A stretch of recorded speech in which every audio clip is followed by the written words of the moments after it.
Hello guys welcome to my mini blog. मेरो mini ब्लगमा सबलाई स्वागत छ। सबभन्दा पहिला त सबलाई मनबाट नमस्कार। आज चाहिँ म रेस्टुरेन्टमा आएर सबभन्दा पहिला चाहिँ हाम्रो अर्डर चाहिँ लागिसकेको छ। हाम्रो यो भेज आम्लेट दिइसकेपछि त्यहाँपछि हाम्रो एउटा हाफ चाउमिन आएको थियो। चाउमिन सँगसँगै एउटा हाफ मोमो पनि आएको थियो। यो चाहिँ हाम्रो सधैँ आउने कस्टमर हो, त्यही कारणले अलिकता बढाएर दिइथेँ।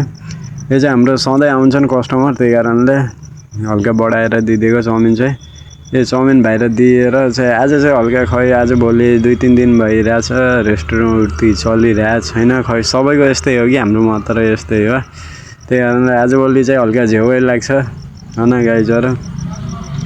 अरू भने हजुरहरुतिर चाहिँ कस्तो चलिरहेछ, के चलिरहेछ भन्न कमेन्ट गरिदिनु होला प्लिज। यो चाहिँ अब हल्का दिउँसो चाहिँ काम थिएन, त्यही कारणले हल्का बाहिरतिर गएको। यो चाहिँ साइकल लिएर, किन आजभोलि फेरि बाइक चाहिँ अब रुमतिरै हुन्छ, किनकि आजभोलि तेल पाइरहनै, तेलको अभाव चाहिँ सबैतिर छ गाइस।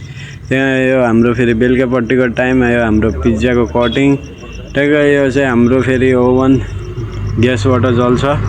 एउटा पिज्जा बनाएर हाम्रो रेडी भइसकेको छ। यो चाहिँ हाम्रो अर्को पिज्जा रेडी गर्दैछु म चाहिँ। यो हाम्रो स्वीट कर्न मोज्रेला पिज्जा हो हाम्रो चाहिँ। यो दुवै पिज्जा एउटै हो। त्यसपछि हाम्रो यो दुवै पिज्जा रेडी भएर दुवै पिज्जा चाहिँ पकाउनलाई यो हाम्रो ग्यास आलो ओभनमा हालिसकेको छ। हाम्रो दुवै पिज्जा हेर यसरी पाकिरहेछ ट्याक्क, दामी देखिरहेछ लुक चाहिँ पिज्जाको। त्यसपछि यो हाम्रो अब म्यानेजर चाहिँ पिज्जाको प्याकिङको लागि बनाइरहेछ पेटीहरू।